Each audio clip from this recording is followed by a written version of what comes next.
Are you ready? Stand by.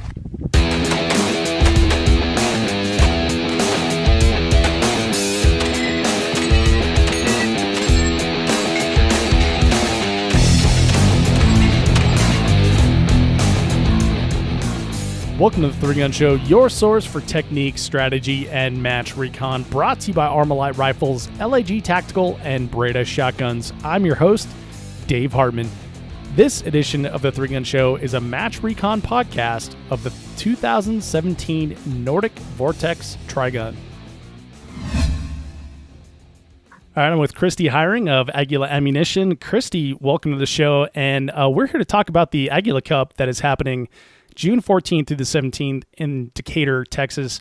This is a big event. It's sporting clays, 5-stand, feed task, rimfire, and 3-gun all in one place. That's a lot of shooting sports to pack into one range. Where's the match going to be at? Yeah, we're going to hold this at Fossil Point Sporting Grounds in Decatur. It's a beautiful facility. They have 480 acres, gorgeous views, and they are able to hold all the guests and shooters we want to have, all the events. Wonderful clubhouse. I think people are going to come out there and really love being out there at their facility. Extremely nice.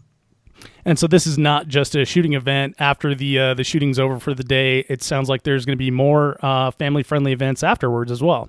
Yeah, absolutely. So even during the day while you're out there, if you're taking a break from shooting, we're going to have a big vendor row area, Aguila merchandise available, and we're going to have a chill zone too. So if you just need a break from shooting, you just want to have a cold water or soda, and we'll have some games, a cornhole available, ladder ball. You just take a break from all the shooting, go chill out a little bit in our chill zone, and then get back to the shooting. Then on that Saturday night, at our host hotel at the Embassy Suites in Denton, Texas, we are going to hold a Texas-sized dinner and a concert with Texas singer Wade Bowen.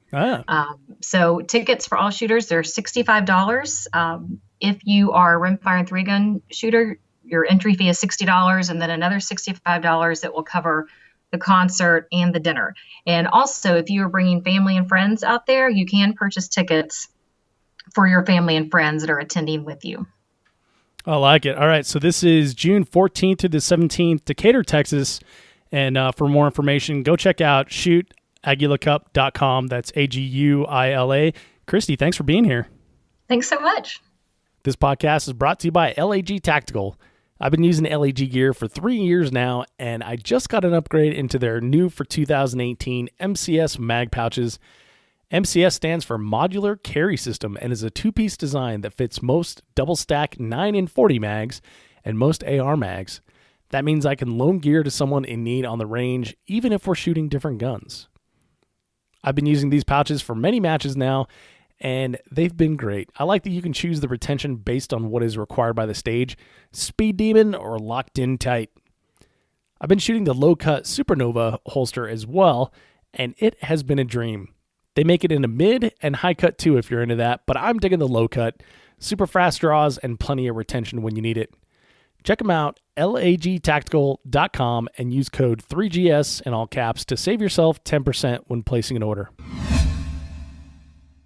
Thank you for tuning in to the 3-Gun Show podcast. I know that I say this every week, but so much has been going on in the 3-Gun Show world this last week. It's just been awesome. First, some of you have reached out to let me know that only 20 episodes are available to download in iTunes, which means you're missing out on about 170 podcasts. Well, I finally figured out where the glitch in the Matrix was, and you can once again listen to the entire back catalog of the 3-Gun Show, which is almost 200 episodes now.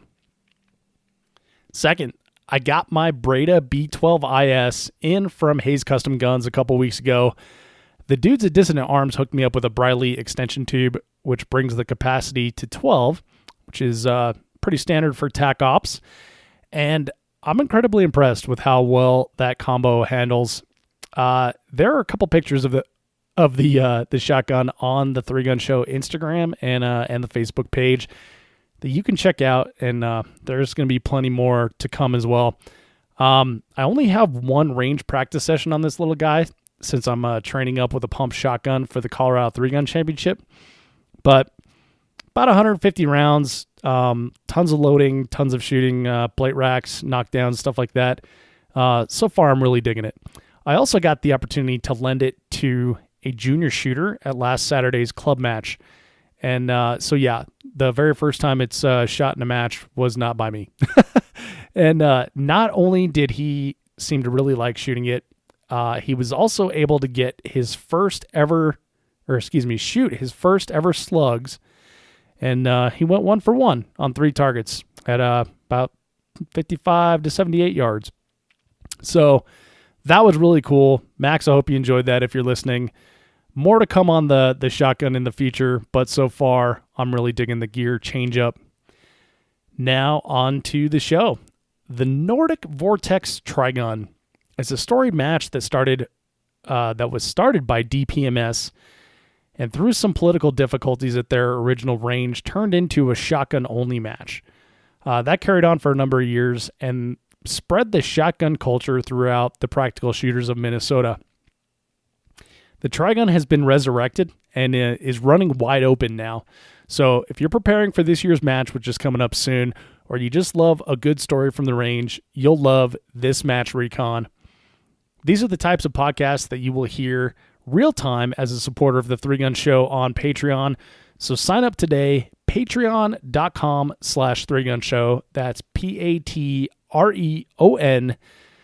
and enjoy this Match Recon of the 2017 Nordic Vortex Tri-Gun. Welcome to the 3-Gun Show. I'm your host, Dave Hartman, and this is a special Match Recon episode brought to you by the good folks at Armalite. And here with me today is Wade Jones. Wade, how you doing, man? Always a pleasure, Dave. How are you? I don't know why I always laugh when you say that. I'm doing great, though. We're here to talk some Match Recon, and we haven't done one of these in a while. I did a bunch of these with Adam Maxwell when I was in Minnesota, and we were going to do this one, but I wanted to tell you about it because this is the 2017 Nordic Vortex Tri-Gun that's in Minnesota. So right. I think giving the perspective to someone who wasn't there is kind of important, and it helps me explain all the good stuff better and everything like that. I'm ready, and I'm not jealous that you let somebody else do these things with you. I totally did it without telling you too. I was like, oh, this is going to be weird. He's going to find out via podcast. Gonna see it on social media via RSS feed. Yeah. Find out your best friend's cheating on you on RSS. Oh, that's terrible. Well, a couple things I want to talk about before we get into the Match Recon. So this is real time for patrons, right? They're going to hear this one next in the queue, but this episode is going to come out 90 days later for people that are not patrons. All right. So what that means is if you're listening to this on the normal 3-Gun Show feed sometime in the future from when we're recording it, and you like this type of content, you can get it when it comes out real time by being a Patreon supporter. And you can do that at patreon.com/3gun show. And that is Patreon. And that's just for supporters of the 3-Gun Show, people who like the content and want to keep it going with their dollars. So sort of a get in there, sign up. What am I trying to say? Sign up often. Capitalist thing to do. Crowdsourcing. It's the right thing to do. It's what we all claim that we want to do, right? Right. Is support good content. It's grassroots. It is. It absolutely is. So second thing is I'm holding my Glock 34. And for people that are listening to this, sorry, can't see it because it's gorgeous. There's pictures on Instagram if you want to look. There's all kinds of pictures on Instagram. I'll put some in the show notes as well. And this Glock 34, the reason I'm holding it today is because, Wade, I know you like it a lot. And I'm going to hold it right now. It has been modified by Mod 1 Firearms in Kentucky. And Pike said, hey, Dave, your Glock looks like a stock Glock. Let me make it look pretty. And he sure did. So there's machined serrations in the front, which I really like. And that was the one thing I told him I wanted to do. And then please do something about the crappy trigger. He also did some lightning cuts on the slide. And then Cerakoted the whole thing sniper gray, which looks really gorgeous. It's beautiful. He cut off the finger. So mine's a Gen 4. He cut off the front finger grooves and then did a full stipple job on it. And like the high undercut under the trigger, the double undercut for both fingers. He fixed my trigger, which I spent like a ton of money on and still felt like a crappy trigger. This one actually feels pretty decent for a Glock. Mm-hmm. And then he took my brass Terran Tactical magwell and painted that sniper gray too, so it matches the slide. It's a really gorgeous pistol, but the reason that I'm bringing this up is not just to brag because I have the coolest Glock in the house, but this match, the Minnesota Tri-Gun, was the first match that I shot it at. Oh. Yeah. This was the first. So you'd only shot it in practice before this? No, I shot it before the match. Oh, really? Like right before? I went to the zero range and I was like, pew, pew, pew. Okay, it works. Seems good enough. Yeah, so all the things that you hear my guests to say never do in a match, I totally do all the time, unfortunately. I swap parts. I go with ammo that's untested. And brand new gun. You know, brand new gun, yeah. And one of the things was this gun here. Just figuring out the logistics of sending this gun across the country and getting it back. Pike did a bang-up job on it, and I'm just over the moon happy with it. It's pretty cool. But the cool thing is, one of these stages that I shot at the Minnesota Tri-Gun during the RO shoot, it was raining quite a bit, and it was a table pickup. So you had all your magazines and your pistol on a table. You had no belts or pouches. So the idea was, so the Minnesota Tri-Gun, for a little bit of background, is put on by 3 police officers. So this was kind of like you're caught by an interrogator and you got to fight your way out kind of thing. Battlefield pickup. Yeah, pretty much. So you start out shooting an MP5, which we'll get into in a minute here, and then you have a stick and you knock over a bunch of dummies, and then you go pick up your gun and then engage the rest of the targets. So, of course, when we get over there, the gun's sitting on a wet table, with standing water in it. All my magazines are wet. But this stipple job, man, I was really excited to have it during that particular stage because it didn't feel like it was slippery like a normal Glock is or anything. Right. I was pretty pumped.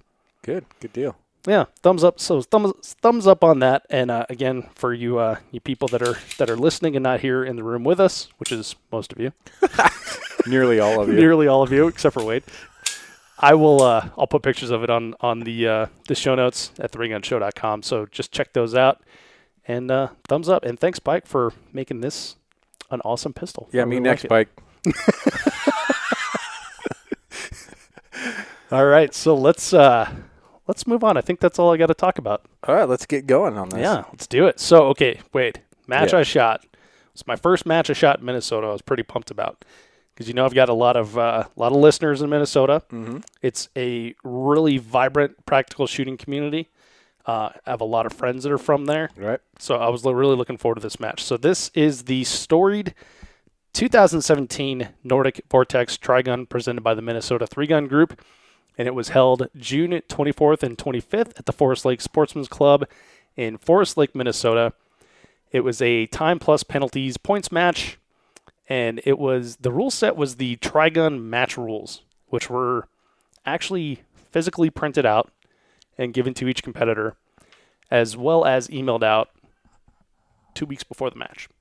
Yeah, and it's on their website as well. So you got a nice little booklet there. I do. This is great. And this really helped me with the Match Recon, by the way.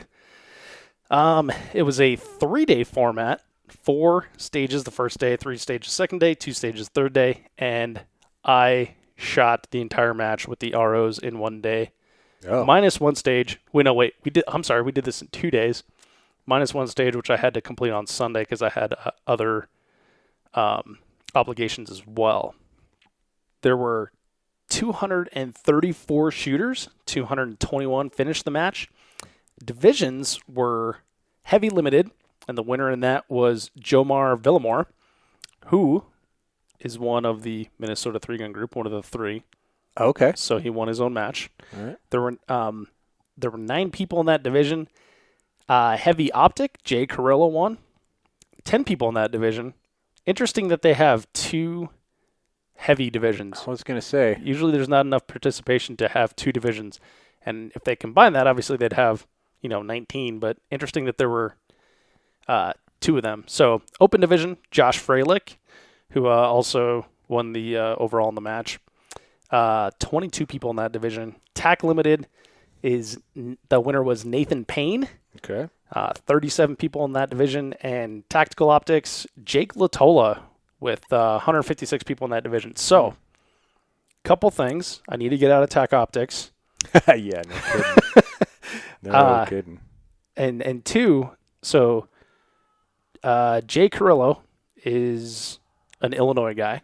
All right. Everyone else in that list right there is from Minnesota. Oh, the locals. So, yeah, all the locals. So this was a, hey, everybody, come over to our house and play with us, and we'll just slaughter you. Oh, I'm not really good at this game that I invented. Yeah. What? So, heavy limited and optic, is it similar to TAC limited TAC optics as far as classes exactly? Yeah, it's so, and I didn't look through the division rules on those two, mostly because I wasn't in those divisions. But the most noticeable difference was that there was 1x optic on limited and magnified on the TAC. Makes sense. Yeah. So congratulations to all those people who invited us up to shoot with them and then whooped our butts. Other opportunities, there were 2 to 3 shotgun side matches. 2 to 3 of them. Yes. I can recall at least 2, and there was possibly a third one. So I didn't shoot any of them, unfortunately. I had other stuff to do. But when I say other stuff to do, I guess I should explain what I did. So I did recorded videos of people shooting the stages, and then interviewed them afterwards of like their impression of how they shot and what they do better next time, etc. And some of them were actually kind of funny. It was pretty good. But those are on YouTube, so you can check those out. 3gunshow.com/YouTube if you're interested in that. Some pretty good ones with people you will recognize, and some that were even listed in the winners there. So you didn't really get any idea what the side matches were about, or? Well, so I saw them, and they were shotgun side matches. Because you can pretty much set a shotgun side match up in a lot of places with no berm, Well, and this is Minnesota too, right? Yeah, and the we'll get to that in the club here. It's very shotgun heavy as well. So I think one was set up somewhere down in like the 5-stand area or something like that. I didn't see that one, but there was one between the trap area, which is where people also camped, and the comp bays, and that just looked like a real quick speed shoot type thing. Gotcha. Yep. All right. So what was the match flavor? The match flavor is very Minnesota. So I'm fortunate enough to know a lot of people from this area, and was able to talk to them beforehand. And kind of get an idea for what the flavor is. And this is it's kind of fun to be a part of the. It's not kind of. I shouldn't have qualified it that way. Yeah. It's really fun to be a part of this community and to get to chat with people from all over the country, because I had Adam Maxwell and Chris Sazin on the podcast. Adam Maxwell runs matches with Hawkeye Ignite at this same club in Minnesota, Forest Lake Sportsmen's Club. This is his home range. It's his home range for sure. Yeah, he knows every nook and cranny in there. I bet he does. Yes, he does. That's son of a gun. I'll tell you a fun story about Adam once I get done with this fun story about Adam. But the other guy, Chris Sazin, he's number 2 in the Minnesota 3-gun group. Okay. So he's 2 of the 3 dudes. Also Minnesota police officer, and the third being the guy that shot heavy, right? Jomar. Yeah, that was the one I mentioned. Yeah. And then Jay Schneider, I think his last name is. So anyway, when I had sorry about that. Yeah, thanks, buddy. Just tossed your phone. Just grabbed my matchbook. Jay Schmidt. Sorry, Jay. Yeah. Jay Schmidt. So when I had Sazin on the podcast and Adam, they were telling me the story of 3-gun in Minnesota. So it started out as the Tri-Gun that was put on by DPMS, Randy Luth over there, put on this huge match, and it was big extravaganza. The range that was at, which is actually, I think it's called like the Luth Range or something like that. Oh, But anyway, so they had one of those instances where someone from a house behind the range brings in a 9mm cartridge and says, I found this in my child's sandbox. Oh, jeez. And I did say cartridge. I didn't say bullet. But the so the range could no longer have practical shooting, etc. They had all these restrictions put in where they had to shoot through barrels instead of wide open, so you couldn't, have your angle of fire high enough to leave the range. Oh, so they had to really confine everything. Yeah. However, they could shoot shotgun, and they could shoot a lot of shotgun. Okay. So the culture in Minnesota for a long time was forced shotgun, which I like to call them the North American Great Britain, because if you see a lot of those shotgunners in the UK, like, they're freaking phenomenal, practical shotgun shooters. Because somewhere along the line, UK hasn't figured out that shotguns look scary too when you shoot them really fast. Right. But their shotguns are sporting, so they get to shoot those, but they can't own any center fire guns, right? Right. So that's how Minnesota was for a long time. So with the then they had I guess it was the Nordic shotgun match or Benelli shotgun match. I don't even remember. It was the Minnesota shotgun match at this club. A lot of different places to shoot shotgun. And so that was kind of their thing for a long time.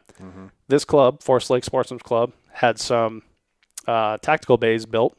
They call them tac bays or comp bays. Okay. It's tactical bays when the police are using them. Right.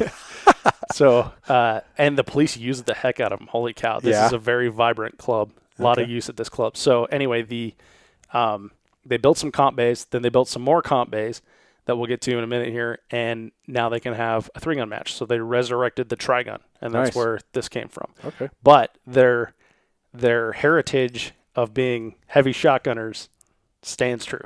Yeah, that's what I hear. I hear that a lot.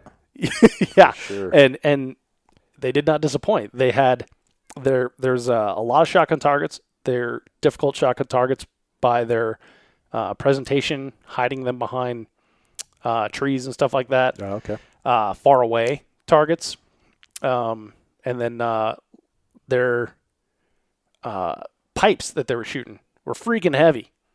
Pipes that you pipes. So you're shooting like a pipe, and I want to say that these were like 5-inch diameter pipes, maybe 6. Okay. I don't know, this is a couple months ago. 6-inch diameter pipes, and so the wall thickness is probably like 3/8. Okay. So they're friggin' heavy, and they're like 14-inch sections. Okay. So it takes a lot of pattern to knock them over, but it's also curved, so a lot of that pattern gets dispersed when you shoot them. So it has like a small real presentation area. Huh. So you have to choke wisely. Yeah, there. I'll bet. Interesting. Was there a lot of slug targets or no? There was some slug targets. There was, I would say more than 3, less than 6. We'll say 5. We'll say 3. It's probably 3. Yeah, so there was some slug targets. The slug targets weren't too difficult as far as distance-wise, which I like, because faraway slugs, in my opinion, are just kind of dumb because they're it's the wrong tool for the job at that point. Right.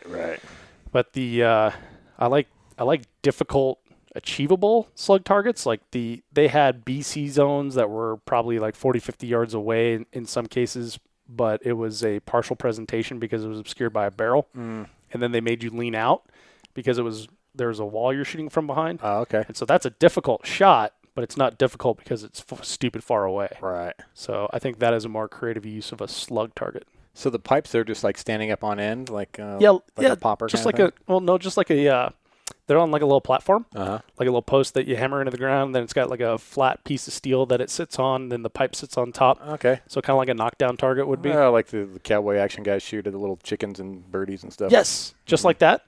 But just pipes. Because it's probably like dirt cheap. Yeah, it makes good sense. I've just never seen that. So yeah. We have some of them here in Colorado at a couple ranges. Weld County Fish and Wildlife has them. CRC has them. Colorado Rifle Club. Ours are a lot skinnier diameter because they're they appear to be like previously used fence post type stuff. Oh, gotcha. Mm-hmm. So they're skinnier diameter, but a lot lighter. Mm-hmm. But these ones in Minnesota were friggin' heavy. So you got to know, and I wouldn't have known that if I hadn't like reset a target before. Right. Because I went over and picked it up. I was like, whoa, shit. I better respect this Might one. have to hit this one high and tight. Exactly. So yeah, that I would say is the match flavor. The accuracy, the key, unusual positions, even if you're standing in the middle of a bay. So Okay, that's what I'm going with. So speaking of bays, what was the terrain like? So this is 7 bay stages.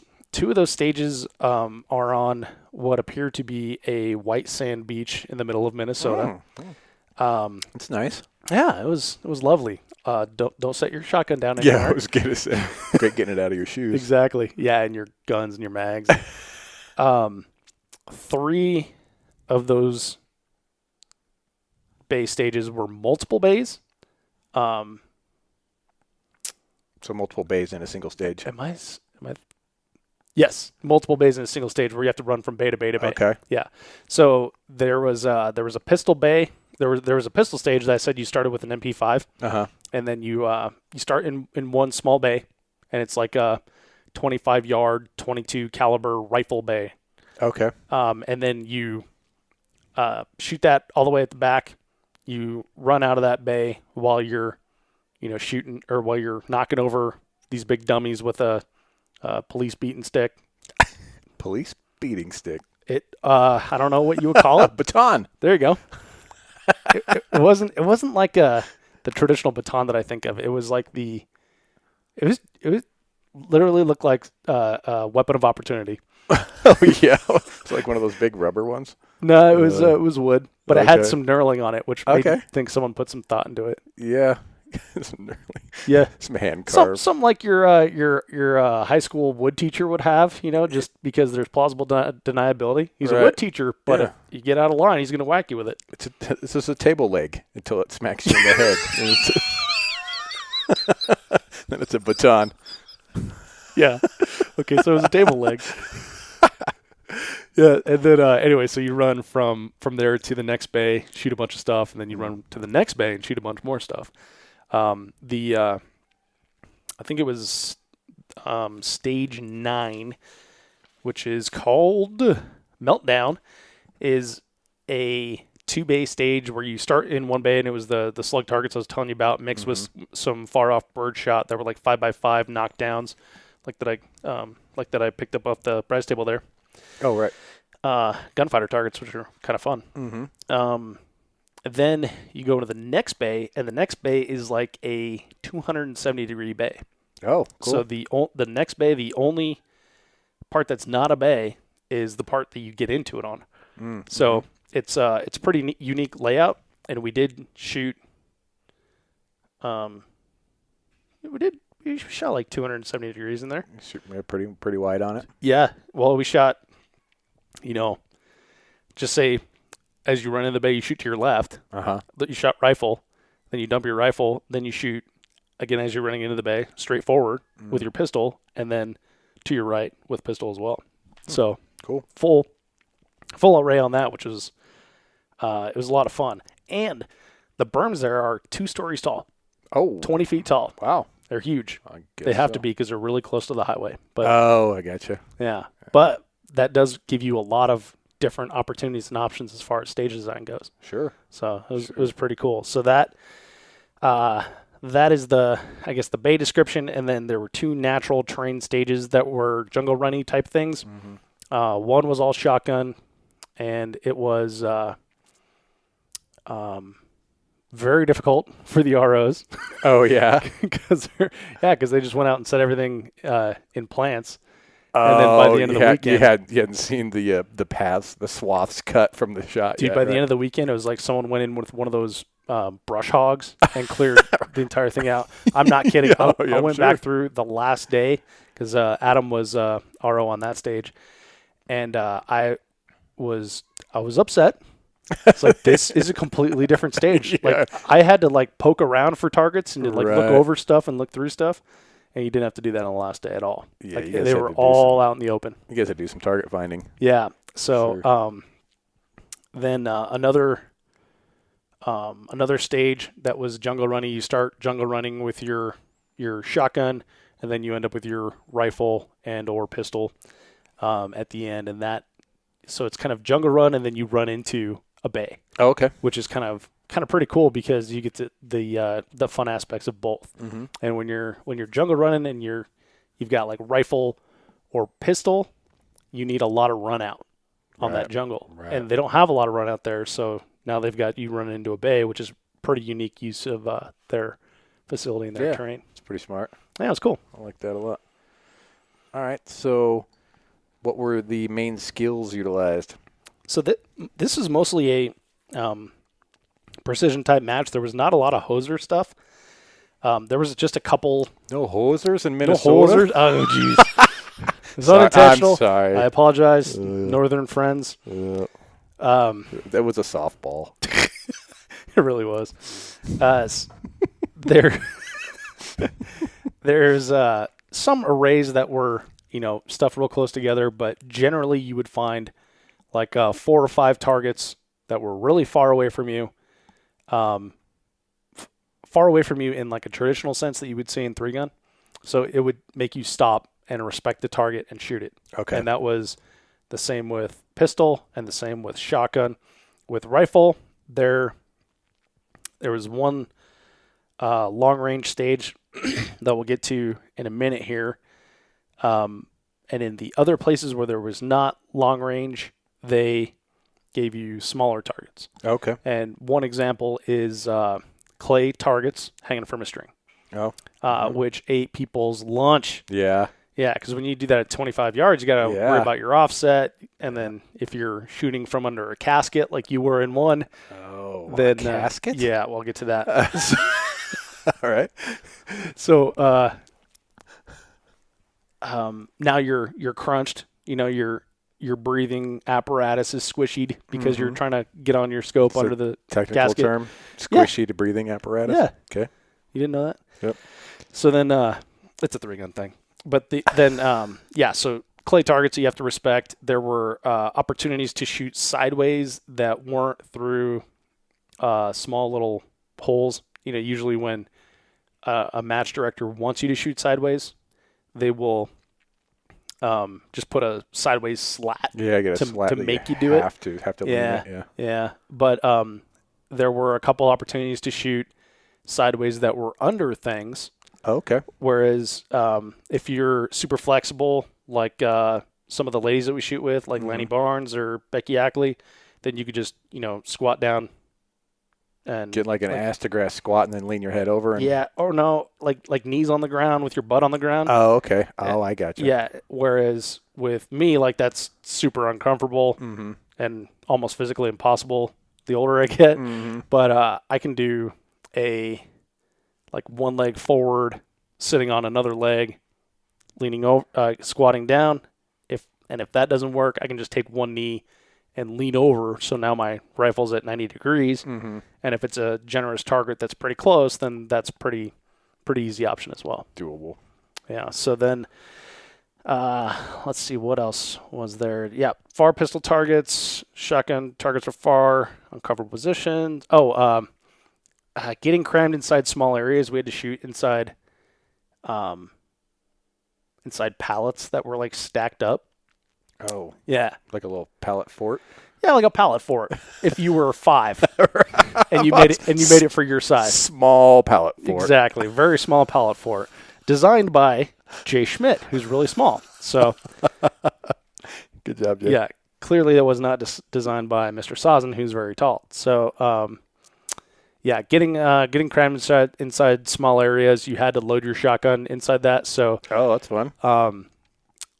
I didn't have like a huge problem with that because you just get on your knees, but that was the beach stage. So now you're on your knees in all that sand, and then your gear's in there. Loading your shotgun while you're scrunched over like that is interesting. It's a new challenge that I hadn't done before. There are some very large people in this sport. Sure. And I don't think they had a good time on that stage. Oh, but they didn't. I mean, for me, it was just like an inconvenience and like, how am I going to maneuver this? And I'm not a small guy. Right. But for some people, it was one of those like, this is embarrassing. Right. You know? Right. Well, you know how you can when you're talking to someone, you can say, well, you can tell that they're not really complaining about the task at hand. They're complaining about how the task at hand makes them feel. Right. There were people that were openly complaining about that. I think it embarrassed them to get in there. That's too bad. I know, it's a bummer, but that was something we had to do. Also, it's like when you have to shoot from a car in 3-gun. They always pick like a Volkswagen Bug. They never have they never have anything big. Yeah. Yeah. You're not in like my panel van. Yeah. You can just like stretch out. Exactly. All right. So what were the farthest shots then? So farthest shots, this was pretty easy to range because the farthest shots had to be taken, in their rifle bay. Their rifle bay is very interesting. It's a piece of ground that they just completely cleared dirt from, and now it's a bay. So they just dug it in? Yes, so ground level is above your head, which means that it's Minnesota. There's a shitload of trees. Yeah. So all these trees are growing starting above your head, which was kind of a cool feeling while you're in there. Oh, yeah. So no wind. Oh, yeah. That's probably great. Yeah, it's subterranean. There's no wind in the middle of all these trees. Subterranean. Yeah, exactly. So when Minnesotans get to Texas and they're like, why are my bullets not going when I'm aiming? Why is this wind blowing in 4 directions at once? Exactly. So it's in their rifle bay. When you shoot as like a normal member, you have to shoot through like a 6-foot tube. Right. And it's a 400, 300, and 200 yard berm. So from those benches, you count however many steps it takes you to get to the shooting position, subtract that from 400, and that's what it is. They happen to put the shooting position on this one at 25 yards inside the bay. Oh, okay. So you're shooting a 375, a 275, and a 175 yard target. I got you. So then you guys didn't have to shoot through the tubes? No. Oh, okay, cool. No, you get special permission as a match. All right. So we actually shot from a Ford Escort in one. So it's like a tube. Well, it was on top of the roof. So. Oh, okay. You didn't have to be inside. You didn't have to be inside.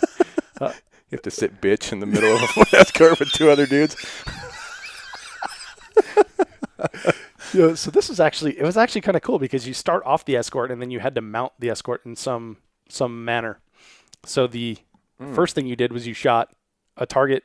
It must have been an Uber, right? Because there was a driver and then there was someone sitting behind the driver. You're a guy in the back seat. Okay. Yep. So you had to shoot those 2 targets. Uber. Yep.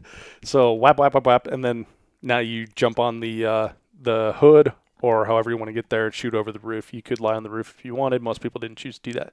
Pretty easy target. It was a 16-inch target at 375 yards, so that's pretty generous. Yeah. So plus with that pretty stable platform, look like if you're resting off the roof. Yeah, well, it ate a lot of people's lunches. I don't think people respected it enough. What I did was I jammed the magwell up against, so the glass is gone, right? So you can put your legs through there if you want. I just got up. I just sat on it like side saddle kind of thing. Mm-hmm. My legs kind of hanging off the side, but my butt was on there, so I was kind of turned. And then I jammed the magwell up against the roof where the glass would normally meet the roof, and then set the handguard on top of the roof, and that worked out fine. First round hit on the 375. I did see the video of your buddy that did the jump mount. Martin Lucero. That's pretty sweet. That seemed like a pretty good idea. It was fast. I didn't see him getting out of it, though. He got out of it pretty fast, too. Yeah, but got into it fast. Got into it super fast. Mm-hmm. Like it was pretty interesting. I wonder... I wish I had like video of him practicing that so many times because I only got video of him shooting it, but he practiced quite a bit. And again, youtube.com/3gunshow, or excuse me, other one, 3gunshow.com/YouTube. It gets very confusing when you're me. The 3-Gun Show channel on YouTube. Yeah, 3-Gun Show channel on YouTube. So yeah, that was the position there. And then once you're done there, you run forward, you shoot like a bunch of paper targets, forcing a magazine change if you don't have a D60. And then re-engaging those 275 and 175 yard targets, now 75 yards closer. Gotcha. So the D60 doesn't put you in a different class? Depends on the match. Oh, okay. Excuse me. Most matches have decided that TAC Ops can have a D60, which seems quite ridiculous. Yeah, it seems like a lot. Yeah, because it's a drum mag, right? That Yeah. belongs in open. I think so. Yeah, but now that I have a D60, You're all for it. I'm all for it. No, so I think I told you this right when I got that D60. So you'll hear in another match recon that I went to the Magpul Wyoming Governor's match and actually pulled a D60 off the prize table. Made myself pull a D60 off the prize table, but up until then, I was really against high round count rifle stages for the sake of high round count rifle stages. Right. If it makes sense, then yeah, I'm all for high round count rifle stages. But when you have a 40 round PMag plus a 5 round Terran tactical base, 45 rounds, or you have a 30 round PMag plus a old school Nordic components plus I don't even remember what they were, 7, and then you throw that on your 40 rounder, now you have 47. Right. And then the matched designer has a D60, so he makes it 52 rounds. Right. That's what I hate. Right. It's like, if you just took out 3 paper targets on this, I would not have to buy a $130 magazine. Right. And, again, we're in TAC Ops. Why are we having drum mags? Yeah. So silly. that yeah, I think is probably silly. But, again, I have a D60 now, so I'm all for it. Bring it on. As soon as that D90 comes out and we start having those 77-round rifle stages, I guess I'm going to buy one of those too. I don't know if I'm supposed to mention that they're working on that. All right, well, forget you heard that. How was the logistics? So logistics seemed pretty good. I saw it from afar because I was with the ROs. We were just having a quick bite and running out. But there was quite the line when I was there, but it was the time of day where everyone arrives to go walk stages. Check in, get your shirt. You get a sweet match booklet, which I'm not big on match booklets, but this one is very useful. It was totally unnecessary at Forest Lake Sportsman's Club because they have good cell reception there, like 4G. Oh, okay. In most places. So you could theoretically do like a PDF. Yeah. That said, this is a good match booklet because it has all the rules in here. It has the stage descriptions, really well thought out. It has your squad matrix, which I'm always asking my squad mates, when do we shoot? Where are we supposed to go? Has a round count in here, which is cool. Nice. Map to the place, which I don't know why you'd need it after you already got there and got the match booklet, but well, and then it has all the sponsors in it, which is really cool. So, what was the question?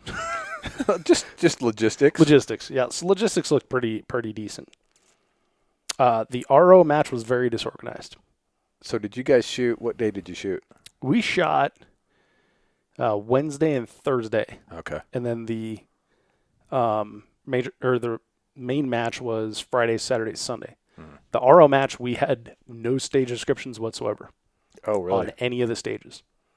So there was no opportunity to game anything because basically the person that designed the stage was telling you how to shoot it. And you're like, well, is this what you're going to tell other people? Right. Or are you telling me something different? Right. And then reading the stage descriptions, is completely different. Oh, interesting. Yeah, so they would tell us how they wanted to shoot it, how they intended to shoot it.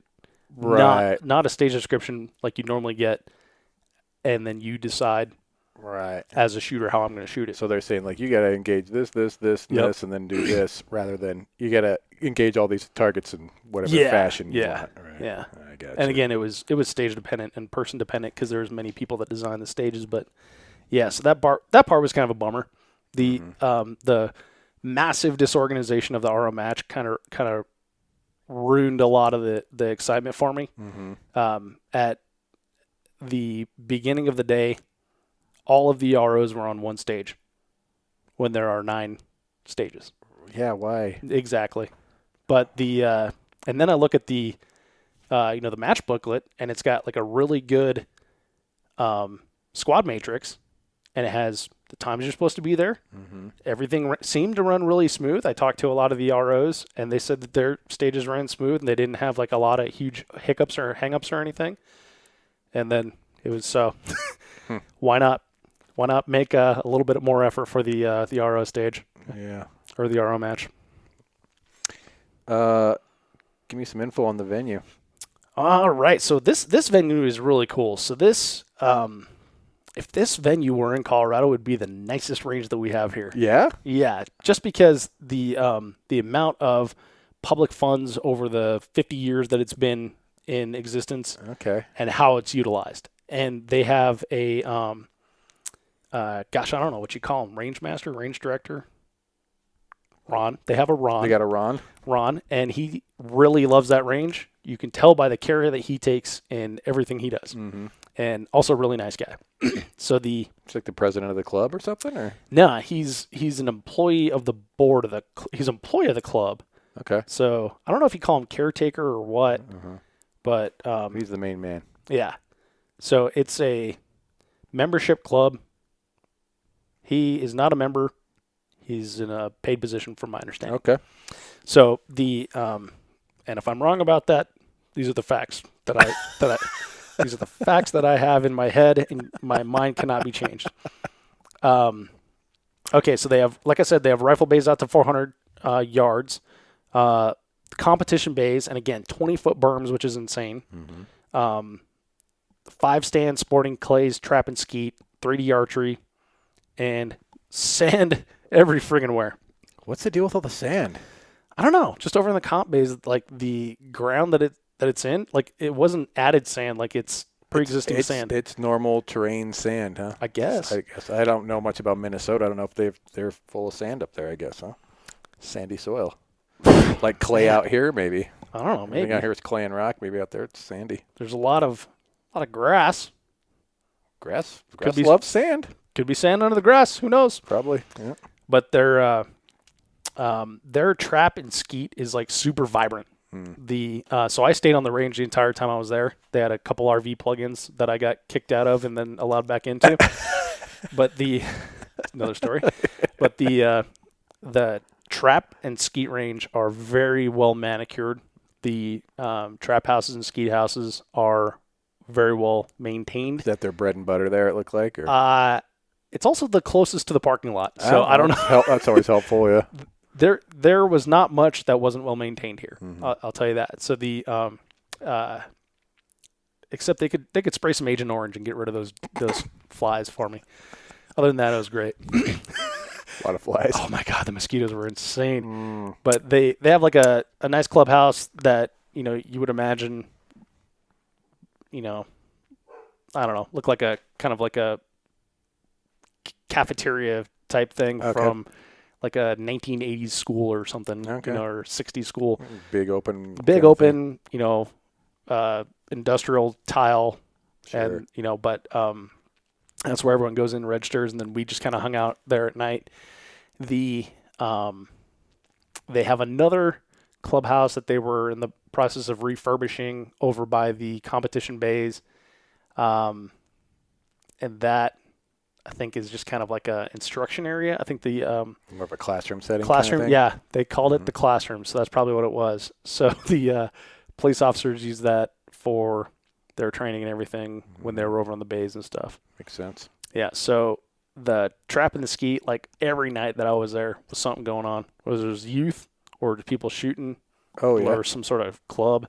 It reminded me of like a bowling league. Oh, really? Yeah, because they would have, their trap and their skeet, and they'd be shooting and stuff. And then whenever I don't know what you call them, squad, probably. Mm-hmm. Whenever the squad was done, they'd go back to their pickup trucks and sit on the bed and have a beer. Oh, yeah. And chat about their shooting. And then they would go home. All right. Interesting. Yeah. It was pretty cool. It was like it was definitely like a social club type of atmosphere. I liked it. So, yeah, it sounds like a nice place. Yeah.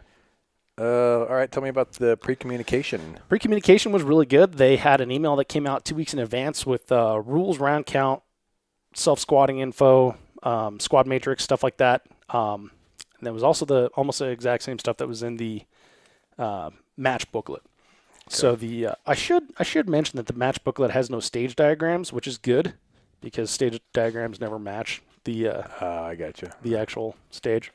So good stuff on the pre-communication. Pretty much had 0 questions after that, other than when should I be there for the RO match. Straightforward pre-com. Yeah, totally. And very well done, by the way. And staff. So the staff. So I shot with the staff. There's definitely like 1 or 2 dudes that were a little overzealous about being ROs.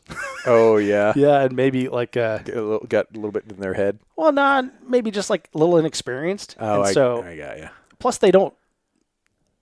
I guess I was about to say they don't know me, but that's really no excuse because they don't know 200 other competitors. Right. But there was a lot of like, hey, don't do that kind of things, and from one particular RO in general, and it's like, dude, stop talking to me while I'm shooting. Right. Like if you want to have a conversation, you shout stop, and then we will have a conversation. Right. So that part kind of bummed me out, but the most of the staff was really good. ROs were really good, really nice people, had a lot of fun. So, tell me about the fun factor, the Dave factor. Yeah. So the stages were good. There, my favorite stage was stage 5. It was the Diamond Mine, and that had a lot of options that you could. Diamond Mine. Yeah. Okay. It was in the shape of a diamond, and I think calling it a baseball diamond is not cool, so they called it a diamond mine. Okay. It was in a bay. I don't know. Maybe you're mining for steel. I don't know. But mining for diamonds, dude. Mining for diamonds. So but the stage was in a shape of a diamond, and there was different options the way you could shoot it. You could shoot paper with a rifle. You could shoot paper with pistol, and really change your stage plan in that way. There's a lot of steel targets that were knockdowns that you could shoot pistol or shotgun. Okay. So there was 1,000. Yeah. Yeah. And you know what's interesting is the top like 5 dudes that top 5 finishes on that stage probably shot it like 3 or 4 different ways. Oh, really? Yeah. And that's how close the different ways of doing it were. Mm-hmm. And so that's where the rivalry with Becky came out in this one. Oh, yeah. Because they were there with the 2A Heritage Junior Camp, right? And I was there the week before with the 2A Heritage Junior Camp. And we walked the stages with the juniors that were going to shoot the match, and they was that when we were shooting? I think that was when the ROs were shooting. So they were walking the stages, and Becky was watching my stage plan, and she's like, no, you got to shoot pistol, blah, blah, blah. You know how Becky does. Yeah. No, I'm just kidding. But I thought that it was better. I know. Sorry. Sometimes I go overboard on that. Dave's got the pulpit. I know. Nothing you can do, Becky, right now. I know. Sometimes I go overboard. I apologize. That was rude. But so we were kind of going back and forth, and she was saying, this is a pistol, blah, blah, blah here. And I'm like, no way, this is rifle, because I've got that little shorty Armalite 13.5, and I have big, strong arms, right? Oh, yes, you do. Yes, and everybody knows that. But no, I'm kidding. I just thought it was faster to run it with the rifle, especially a shorter rifle on that stage. And it surprised me that Becky did not want to run it with the rifle because she just came back from the IPSC World Shoot in Russia. Oh. And so she was saying, no, it's pistol. But Becky is also a very accomplished pistol shooter. She has very little weakness, which kind of sucks. So we kind of went back and forth a little bit, and then I made a joke about her not being able to hold her rifle up for an entire stage. And it was a joke because, like, the Russian, get stronger. Right. Can't hold rifle up, get stronger. So I was making that joke, and then that kind of set her off. So then she's like, all right, this stage right here, this is the only one that matters. And so I roasted her on that stage. Well, it's the only one that mattered. Yeah. Yeah, it was a really good one. Plus, there were the other stages that were in the bays were well thought out. There was one stage that was a rifle, pistol, shotgun option, and I think that one it was called Mirror Mirror. And this was actually a pretty cool stage because it it was at one of those 2 bay stages where you have to run outside of the bay and back in. Okay. You could start on either the right or the left side, and the right side was a mirror of the left side and vice versa. And a pretty damn good mirror. Yeah. Like I walked it a couple of times, like they did a pretty good job, because it's really hard, especially when you're not actually sitting in the same bay to make a mirror, and they did a really good job of that.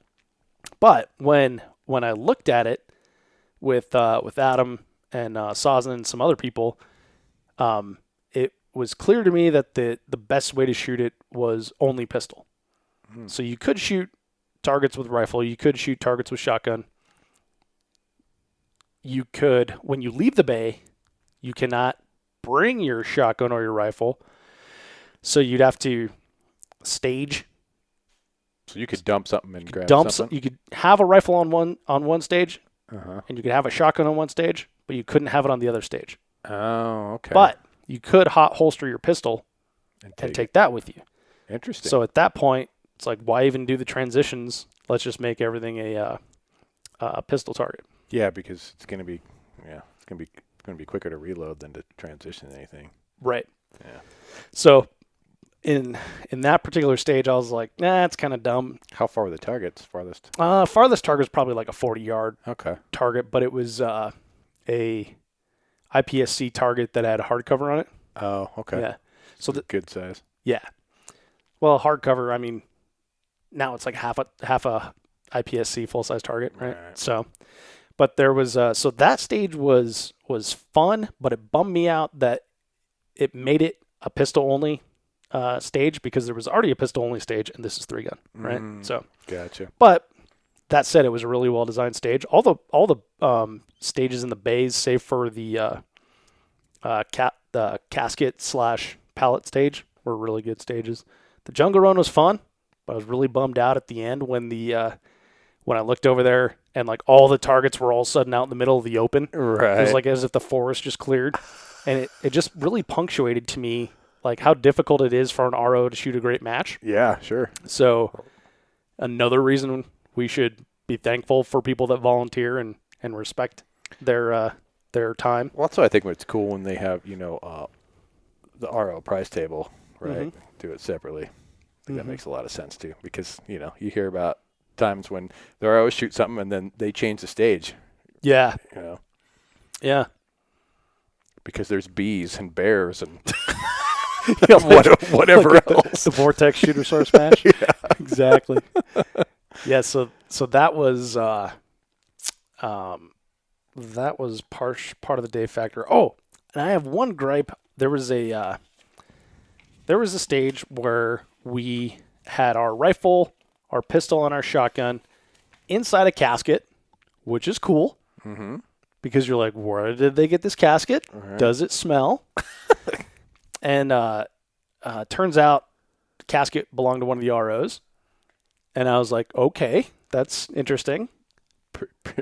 Pre-bought his casket? He's a planner. Okay, that's good. And then it's coming eventually. Exactly. And then he says, well, I've got 6 of them.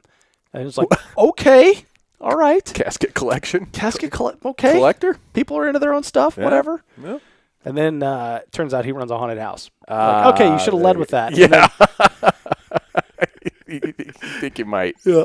Real nice dude, though. So he donated a lot of the like fences and some of the props, or lent them to the match. So it was really cool that they had a lot of stuff available. So the casket is propped up on 2 pallets, right? Okay. So that's one you had to shoot under the casket and shoot those clay targets. When you start, rifle is loaded, facing downrange in the casket. Shotgun, same. So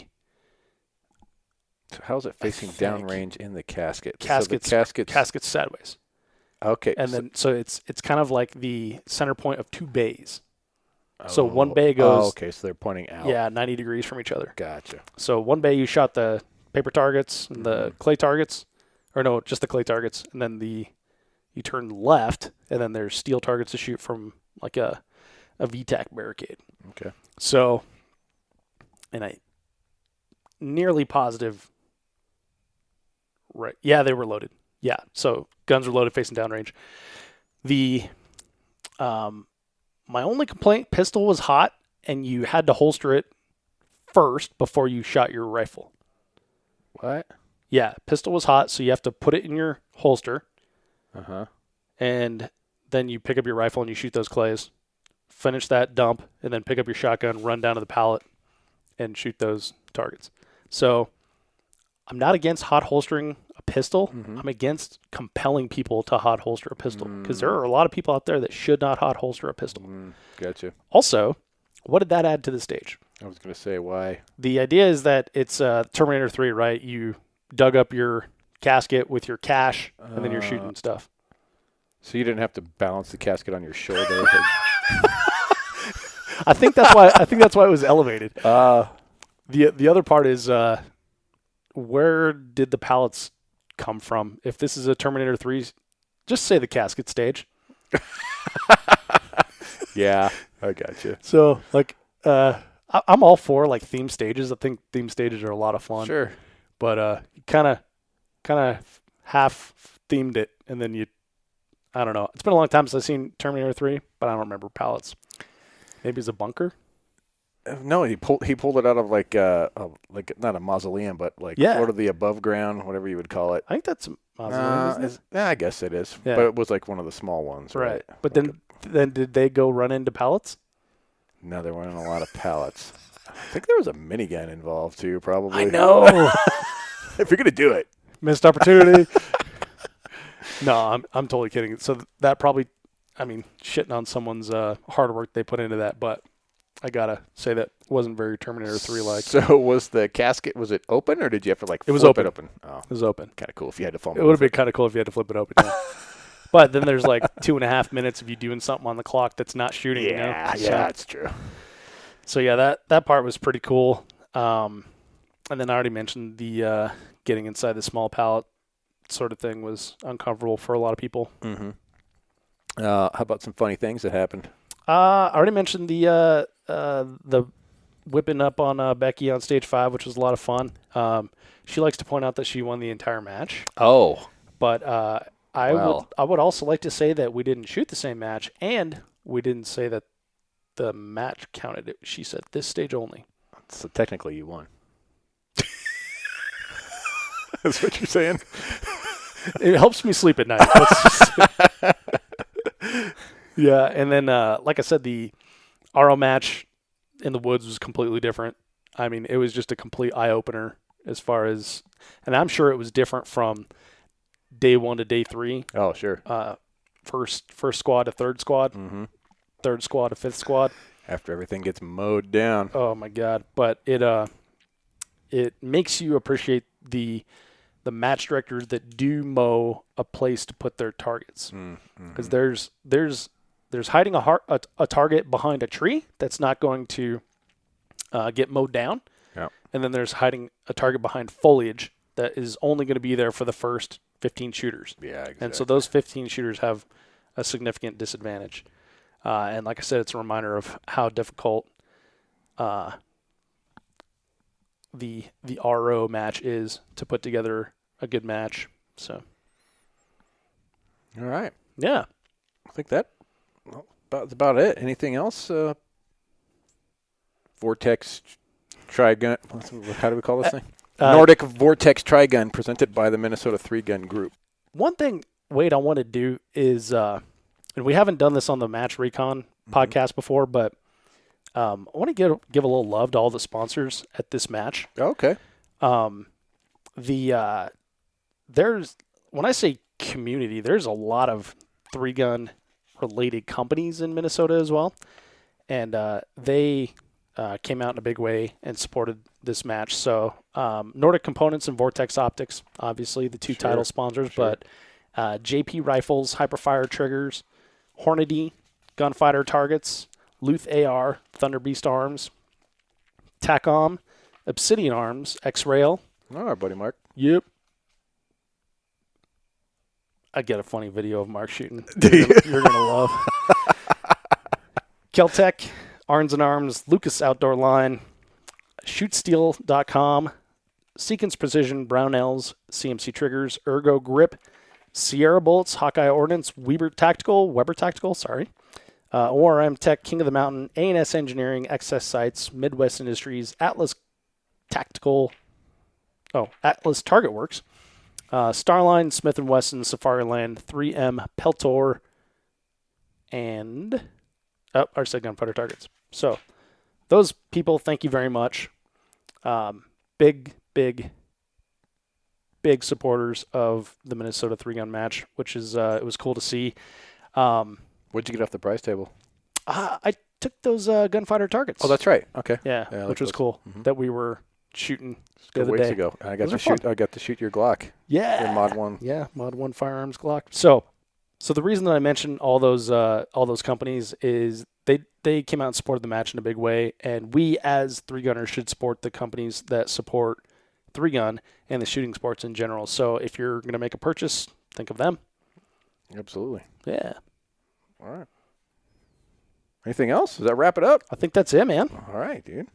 Yeah, so this has been another Match Recon episode with my good buddy Wade Jones. Big good buddy. Big good buddy. Almost said buddy instead of good, but my good buddy Wade Jones. Wade, thank you for doing this. And yeah, anytime, man. To everybody listening, show notes at 3gunshow.com, and thank you for listening. See ya. Hey, before you take off, check out the show notes at 3gunshow.com/episode 193 for links to things that we discussed in the podcast. You can also leave a comment there. Let me know what you thought of the podcast. And if you like the Match Recon podcast, sign up as a Patreon supporter for more podcasts just like this in real time. This podcast is brought to you by Breda USA, Italian shotguns that are the best in the world. And this is a shotgun tech tip from Team Breda. Hey, this is Dave Hartman for the 3-Gun Show, and we have Josh Tarrant of Team Breda, and he's here with a shotgun tech tip for you. Josh, what do you got?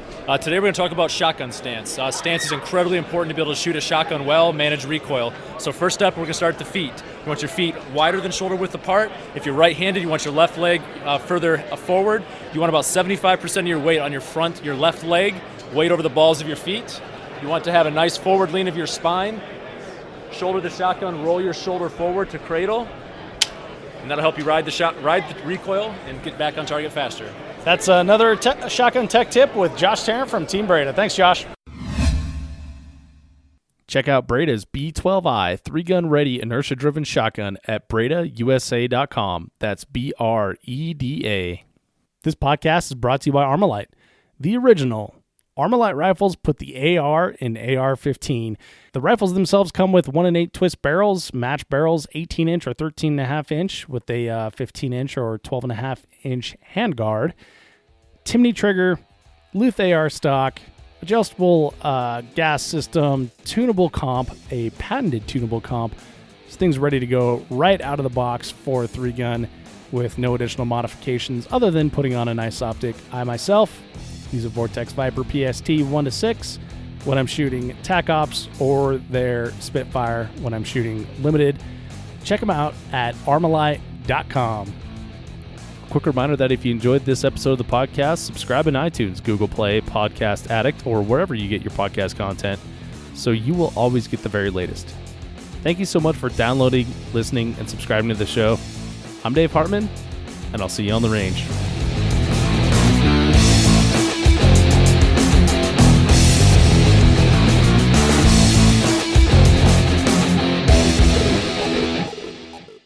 If you are finished, unload, show clear.